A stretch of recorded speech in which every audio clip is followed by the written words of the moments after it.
Assalamualaikum warahmatullahi wabarakatuh. Hai, saya Tiffany Slamiati. Kali ini saya akan menjelaskan tentang sebuah penelitian yang berjudul Managing Employee Performance in Transition Economies, a Study of Vietnamese Public Organization. Penelitian ini diteliti oleh Tai Anh Phu, Geoff Blimmer, Evan Berman, dan Magnasa Harwal.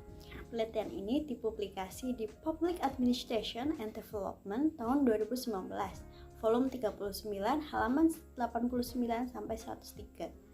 Selanjutnya adalah latar belakang penelitian. Kinerja karyawan publik sering menjadi target reformasi sektor publik di negara-negara berkembang. Meskipun ada banyak pegawai pemerintah yang bekerja keras dan patut diteladani, namun kepasifan, tidak bertanggung jawab, korupsi, kinerja yang buruk, dan etika kerja yang rendah dapat menghambat tujuan pembangunan ekonomi dan sosial. Hosden Im 2015 dan Taylor 1992. Lalu, meskipun reformasi kinerja karyawan di masa lalu telah menargetkan pemilihan, penilaian, dan disiplin, dan telah memberikan beberapa perubahan pada penghargaan kinerja, ada kesepakatan bahwa masalah karyawan tersebut tetap ada. Berman 2015, Tong Strassman, dan Burknecht 1999. Lalu, peningkatan kinerja karyawan telah terbukti sulit di negara-negara berkembang dan maju. Bahkan, dalam 10 tahun terakhir, manajemen kinerja karyawan telah dibahas sebagai reformasi sektor publik lebih lanjut.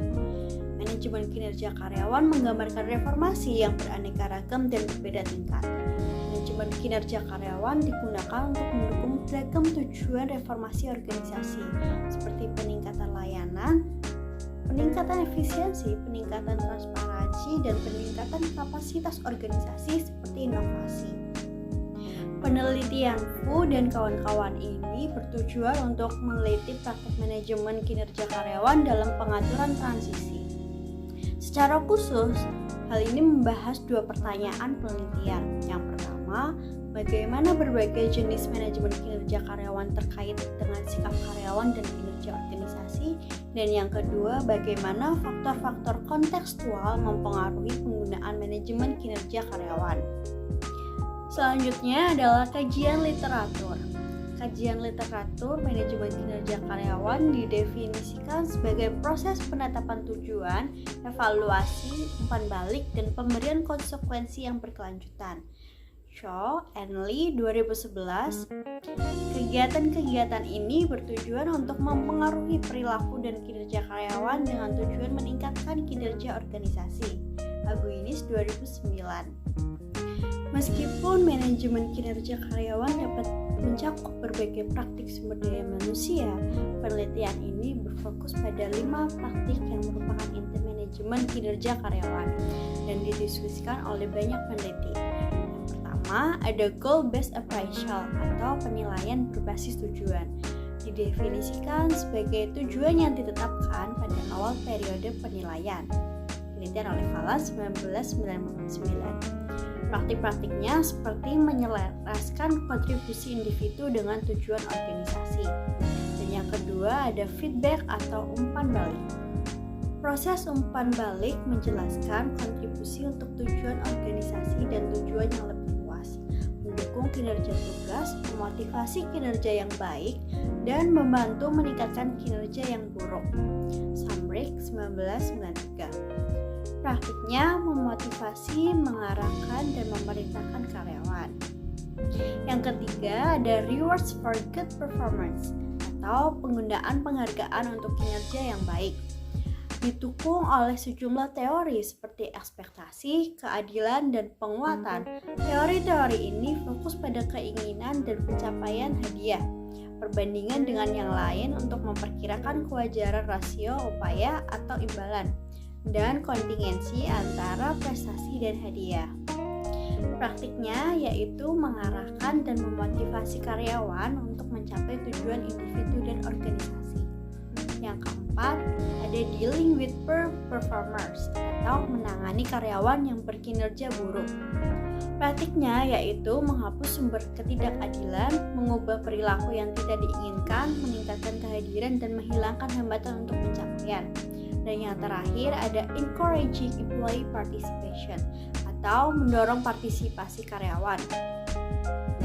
Partisipasi karyawan dalam proses manajemen kinerja karyawan mengacu pada partisipasi antara karyawan dan atasan mereka dalam penetapan tujuan, pengembangan standar kinerja, wawancara penilaian, dan diskusi tentang hasil penilaian.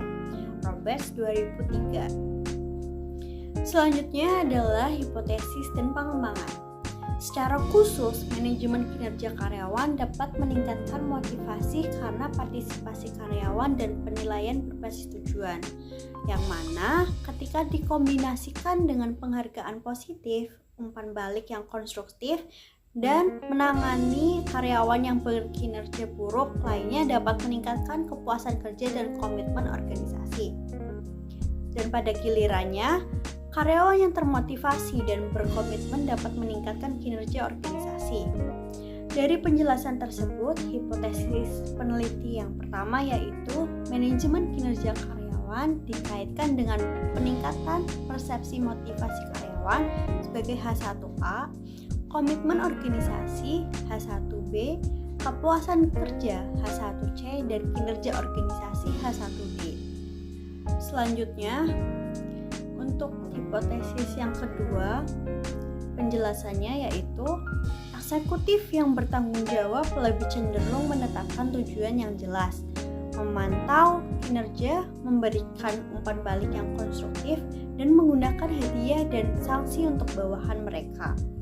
Oleh O'Reilly and Watts 1980.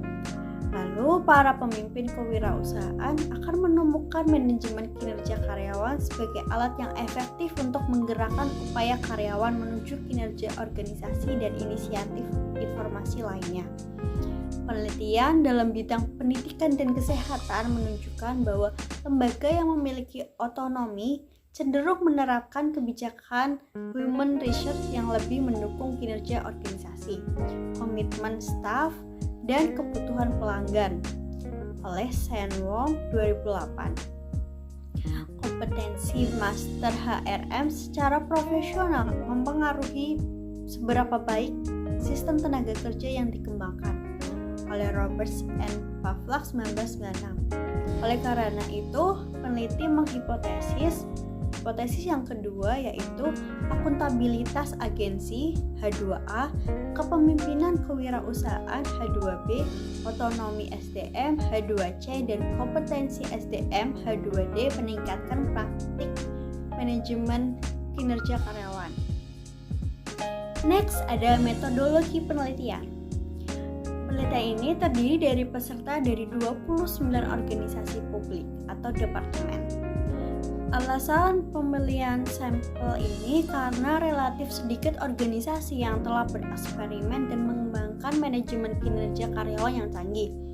Pengambilan sampel dilakukan secara sengaja untuk memasukkan organisasi dengan berbagai tingkat pengembangan manajemen kinerja. Teknik sampling, metode studi campuran terdiri dari wawancara, analisis dokumen, dan survei kuantitatif karyawan dan manajer di 29 lembaga dan departemen Vietnam. Analisisnya menggunakan analisis cluster untuk mengelompokkan responden sesuai dengan praktik manajemen kinerja, lalu menggunakan ANOVA untuk menguji dampak dari berbagai tingkat pengembangan manajemen kinerja pada sikap karyawan dan persepsi kinerja organisasi. Nah, selanjutnya adalah hasil penelitian.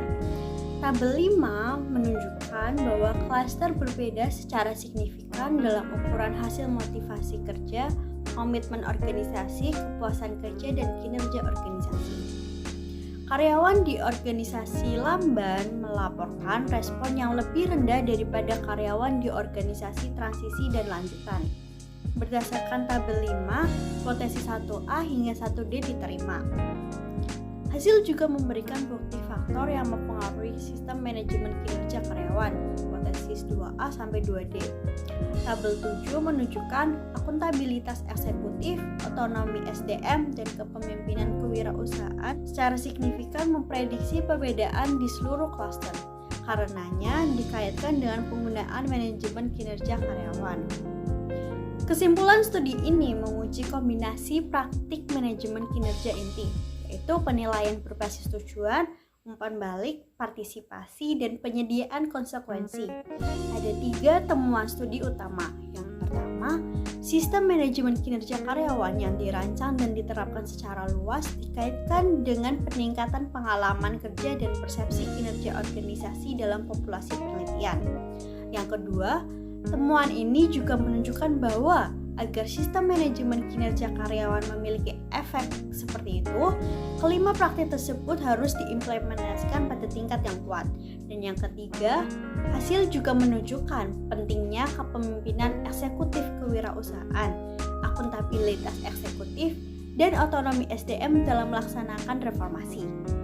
Keahlian SDM meningkatkan kepemimpinan eksekutif dalam menerapkan manajemen kinerja.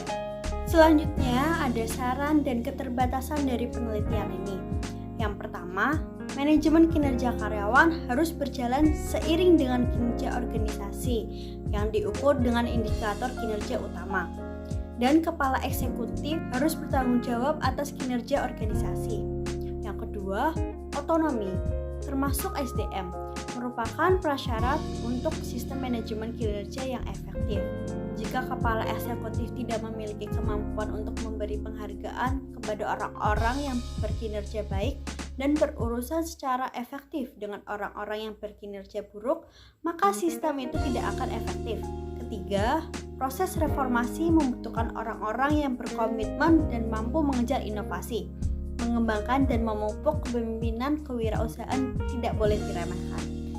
Lalu, tidak ada penelitian yang dapat memeriksa semua faktor. Meskipun penelitian ini meneliti nepotisme yang dirasakan, hubungan pribadi, dan anti korupsi, faktor-faktor lain dari budaya organisasi, intervensi HRM, misalnya pelatihan dan pengembangan, tetap belum diselidiki dan membutuhkan penelitian lebih lanjut. Jadi penelitian lebih lanjut mungkin juga diperlukan untuk menguji pengaruh manajemen kinerja karyawan dalam mendukung reformasi sektor publik lainnya. Demikian penjelasan dari saya. Terima kasih. Wassalamualaikum warahmatullahi wabarakatuh.